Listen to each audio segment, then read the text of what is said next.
sahabat ngopi, hari ini saya lagi ada di Wonoayu bersama dengan Bu Yuli. Beliau adalah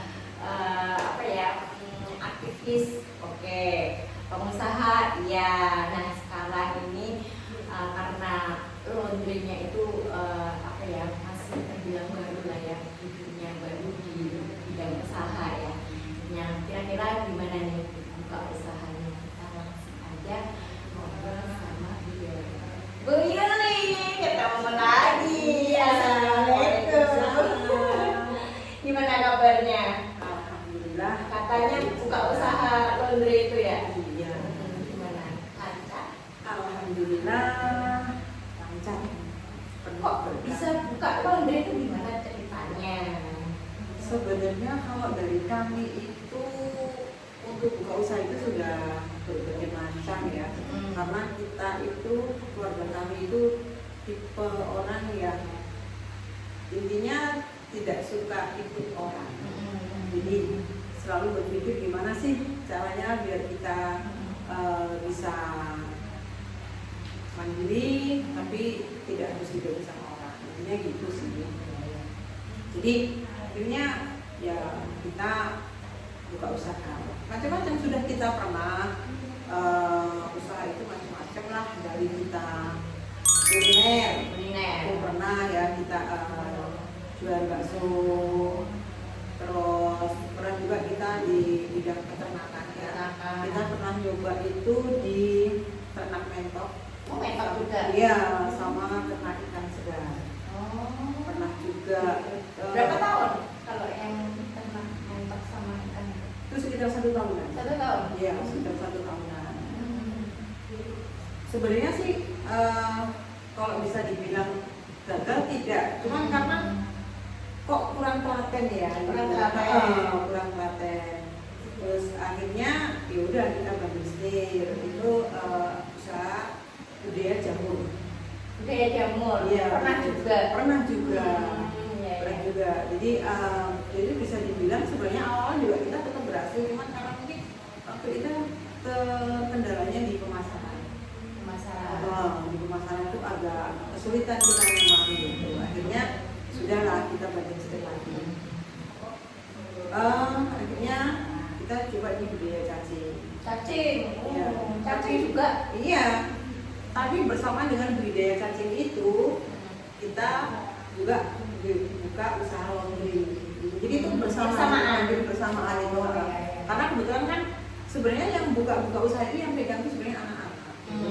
Sebenarnya pegang anak-anak. Jadi kalau saya sih sebenarnya sebagai orang tua sih support aja gitu. Ya awalnya sih mengajari anak-anak gitu. Karena kalau kamu tidak mau ikut orang, ya kamu harus punya kemampuan yang bisa menghasilkan untuk diri kamu sendiri gitu. Jadi ya udahlah kita support, kita bareng-bareng sama anak-anak gitu. Akhirnya ternyata di laundry ini mungkin ya kalau dengan berbagai usaha kita itu ada yang tidak telaten, ada yang karena waktunya tidak bisa kita penuhi atau karena pemasarannya kita tidak bisa, itu akhirnya di laundry ini kok bisa dibilang mungkin insya Allah nih mungkinnya di sini ya. Jadi ya laundry itu kok jalannya bagus gitu.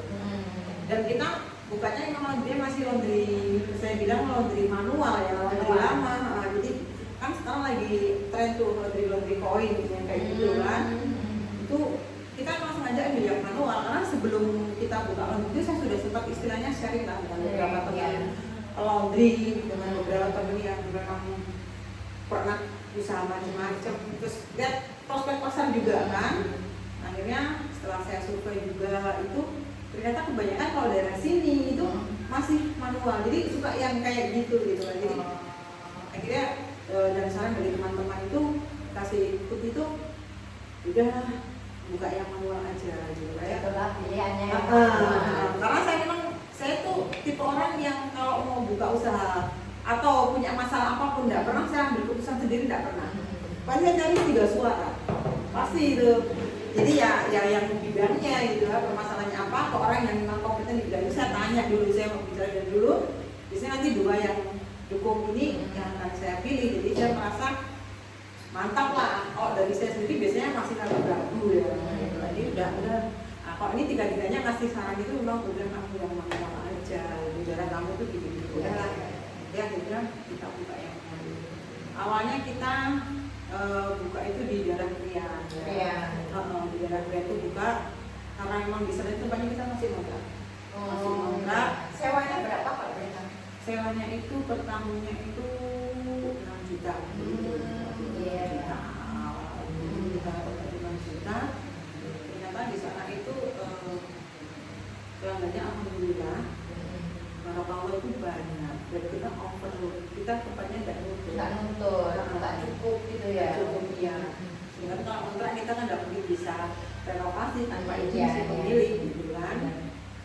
Nah, akhirnya kebetulan karena di daerah kita sendiri di Kecamatan Wonoayu ini, kita itu ada lahan yang itu sebenarnya tanah desa yang ada di pinggir jalan, tapi bisa kita manfaatkan. Nah, karena kebetulan seorang lah itu saya izin sama dia, saya izin bisakah ini kami manfaatkan tanah ini, beliau kasih tidak apa-apa pakai aja beliau katanya.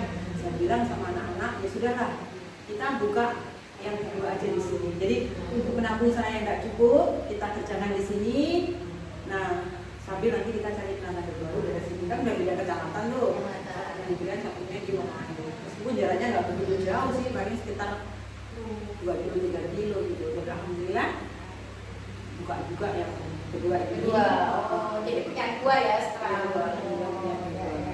Jadi dan sekarang itu kita kerjakan itu lebih banyak dari keluarga. Kalau dulu kan kita di namanya kan Aprisal Desa itu kita ada pegawainya juga, terus di Aprisal juga ada pegawainya.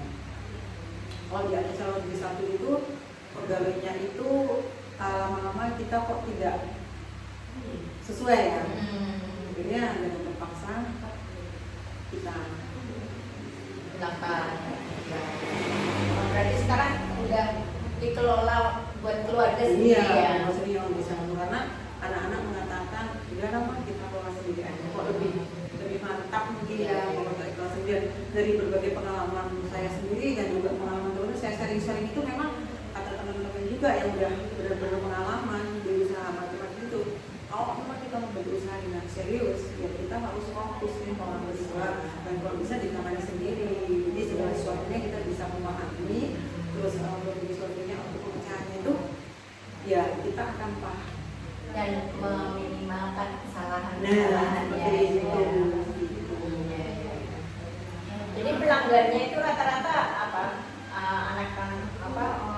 Maksudnya yang dicuci itu seragam atau kebanyakan? Kalau di laundry satu ini, di akses laundry satu ini berbagai macam. Jadi ada yang dari sekolah, ada yang dari karena ada sekolah juga ya. Ada yang dari rumah sakit, terus ada yang ibu rumah tangga, jadi ada yang anak-anak mahasiswa itu.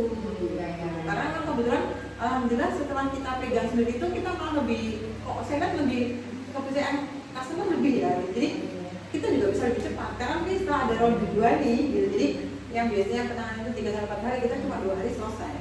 Jadi kalau misalnya hari ini naruh, besok itu sudah bisa selesai. Kalau yang di laundry satu itu berapa mesin? Di aplikasi di satu itu cuma 1 mesin, 1 kering, 1 kering. Iya. Yang dua juga sama. Iya, sama. Terus mengenai perawatan itu ada perawatan khusus apa enggak?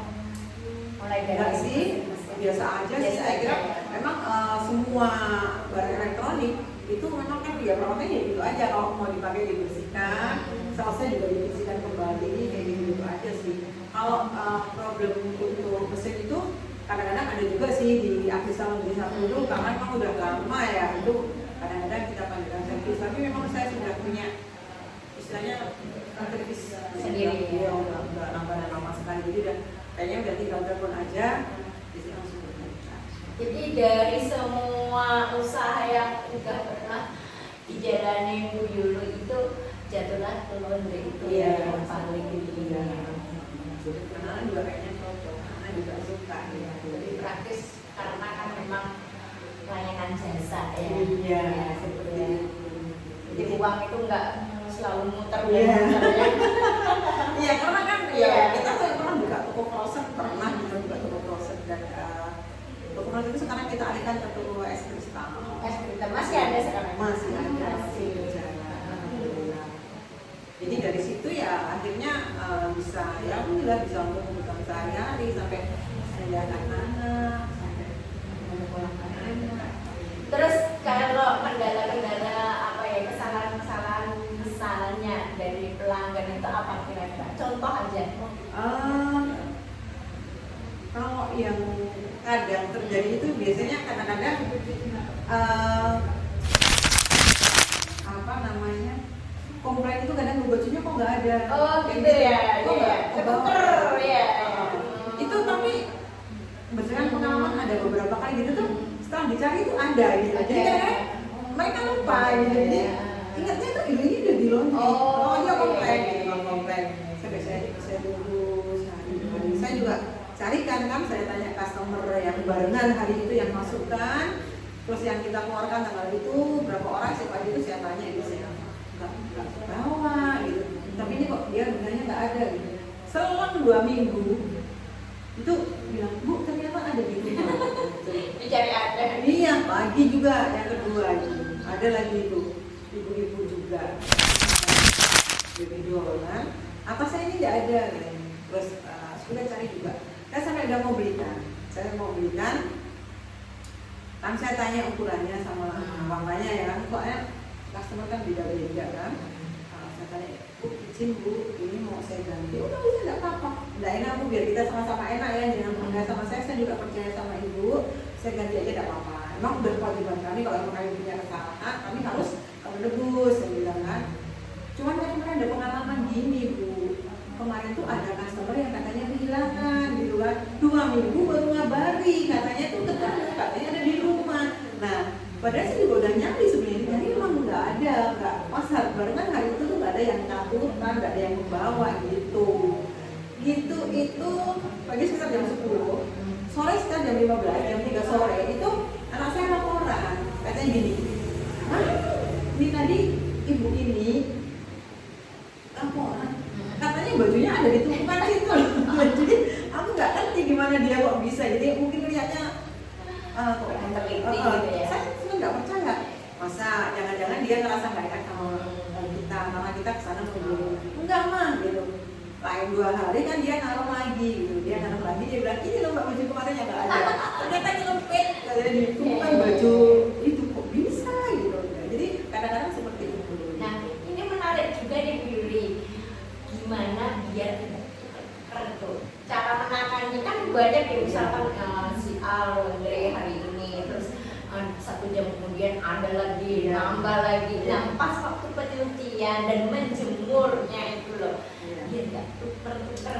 Jadi begini, kalau kita sih penanganannya sebenarnya ya mungkin semua laundry juga kayak gitu ya. Jadi begitu datang, keresek datang tuh, kalau kita emang nggak langsung kita timbang, jadi kita timbangnya udah selesai karena sering kejadian. Mereka datang tuh dengan baju yang setengah basah. Kalau ditimbang kasihan kan. Ya, jadi akhirnya udah kita ada juga kan yang seperti itu. nah, jadi udahlah kita timbangnya sudah selesai. Jadi begitu datang kan langsung kita kasih nota nih, langsung kita kasih nota untuk pegangan orang itu, terus langsung kita kasih tahu di kresek itu. Jadi kresek itu ketika nanti baju ini pindah ke keranjang, nama itu ya nempel di keranjang, masuk mesin cuci, nama itu ya nempel di mesin cuci, keluar di jemuran, nempel di jemuran, masuk ke dryer, nempel di dryer, masuk lagi untuk setrika atau lipat, masuk. Jadi itu ngikutin terus. Gitu ya caranya. Dan biasanya juga kita gini, jadi ketika kita masukkan ke mesin cuci kita hitung, kita keluarkan, itu kita hitung lagi. Jadi pas kita mau terakhir itu packing itu kita hitung lagi. Iya. Mungkin ilmu ya buat teman-teman yang pengen buka usaha laundry. Dan ini agak privasi nih. Ada nggak nih yang cuci daleman dulu? Nah itu masalahnya. Kadang-kadang saya juga bingung.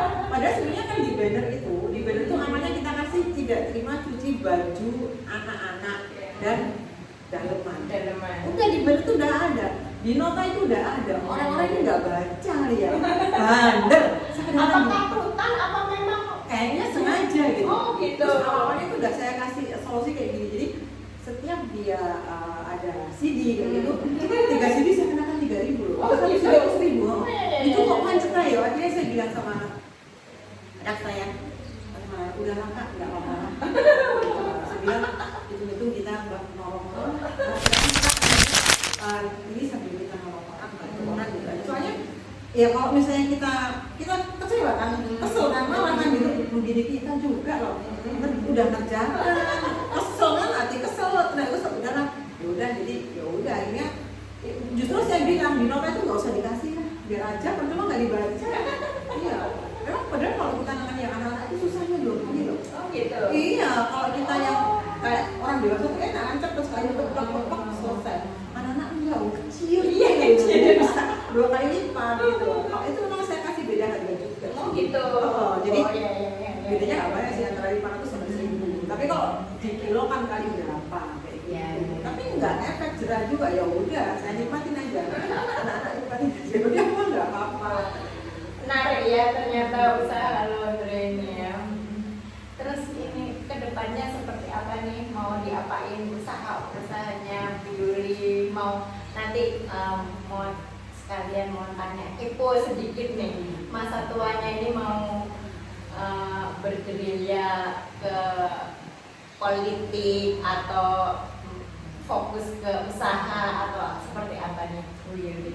Kalau saya sih sepertinya sekarang itu sudah mulai fokus ke usaha ya. Usaha Jadi aja. kalau itu kegiatan-kegiatan di politik, kegiatan dari organisasi sosial, Ya, itu juga mungkin sudah mulai sekuler juga. Karena ya sudah umur juga, usia itu berpengaruh dan sepertinya memang saya harus punya keputusan gitu karena dari berbagai pengalaman dan pengalaman saya sendiri, kalau kita punya usaha kita memang harus fokus. Nggak bisa kita bagi waktu kita, nggak Jalan bisa kita seiring, bagi pasti waktu ada yang kita. salah ya. Iya, nggak bisa. Iya. Ternyata saya udah buktikan itu bertahun-tahun kan. Itu juga saya berpikir, kenapa dari dulu tiap saya buka usaha, saya kesana sama pegawai kan. Saya percayakan sama orang gitu. Banyak tidak berhasilnya. Karena saya sendiri fokus kan, kayak kalau saya jadi ketua di sini, ketua di sana, kalau saya tanggung jawab besar. Saya juga ketika saya dilantik, saya kan tiba-tiba disumpah. Saya harus selesaikan tugas itu kan. Ya mungkin juga saya tinggal Berbagi. jadi saya harus selesaikan tugasnya di sana. Akhirnya di sini kan coba saya percayakan sama orang juga. Ternyata nggak jalan dengan apa yang Tidak sesuai ekspektasi. iya. Akhirnya semakin kesini kok ya mungkin Tuhan juga sudah ngasih saya warning untuk harus bisa fokus salah satu gitu kan. Jadi ya memang mau tidak mau kan kita harus hidup itu kan tujuannya sebenarnya cuma satu kan, cuma satu, jadi kita tidak boleh berdua. Nah, seperti itu dalam hal apapun sebenarnya kayaknya tidak boleh berdua ya. Tidak boleh mendua, termasuk dengan usaha dan kegiatan yang lainnya. Oke nih, kalau buat ini apa sumbangsi untuk teman-teman pemirsa yang pengen buka usaha nih Bu Yuli kan udah melalang buana ke usaha A, B, C, D itu banyak banget nih. Apa nih kiat-kiatnya? Boleh dong dikasih ke pemirsa. Kalau saya sebenarnya pilihan untuk usaha itu intinya apapun yang kamu kerjakan sekarang jalani dengan senang, syukuri, nikmati dan berbagi. Maksudnya berbagi dulu. Jadi kalau saya sih insya Allah selalu berusaha untuk berniat menolong. Seperti saya bilang tadi, meskipun saya uji saya dibayar, tapi niat saya juga untuk membantu mereka. Nah itu kata ustazah saya kan beda. Sesuatu mungkin sama-sama kita kerjakan, tapi dengan niat dan tanpa itu berbeda rasanya. Insya Allah seperti itu. Jadi itu yang selalu saya jaga. Jadi ketika kita bisa menikmati apa yang kita lakukan, apa yang kita jalani sekarang, itu hidup akan lebih baik. Dan pesan saya nih kepada kalian yang mau buka usaha, satu, tentukan dulu tujuannya apa. Untuk apa? Karena kalau kita udah punya tujuan, insya Allah jalan itu dibuka. Tapi kalau kita sendiri belum punya tujuan, tapi buka usaha atau mau melakukan apapun, belum punya tujuan, yang datang buka jalan. Karena apa? Kalau tujuannya nggak ada, kita mau melangkah kemana? Ya kan? Nah itu sebenarnya kuncinya di situ. Tujuan tentukan dulu. Tujuan mau cari untuk penghidupan, tujuan untuk mencari misalnya mencari uang untuk biaya anak, atau apalah, berarti tentukan dan bawa tujuan itu kepada yang Maha Kuasa. Biar dibantu sama dia yang punya jalan. Allah kan gitu. Jadi yakin aja kalau dia punya tujuan, sudah ditentukan, sudah diberikan kepada Allah, jalan akan terbuka. Ya itu kan, tidak kalau nggak punya tujuan kita mau buka jalannya dari mana? Tujuan nggak ada loh. Mau ke Sidoarjo, mau lewatnya sini. Nyasar nanti. Oh iya, terus mau kemana? Nggak tahu nih mau kemana ya? Kita kan belum. Mau lewat mana kan gitu. Intinya seperti itu. Terima kasih sudah meluangkan waktu untuk podcast, dan buat pemirsa yang pengen buka usaha, mulai dari sekarang tentukan pilihan kalian mau usaha apa gitu ya. Semoga hari ini bermanfaat buat kalian dan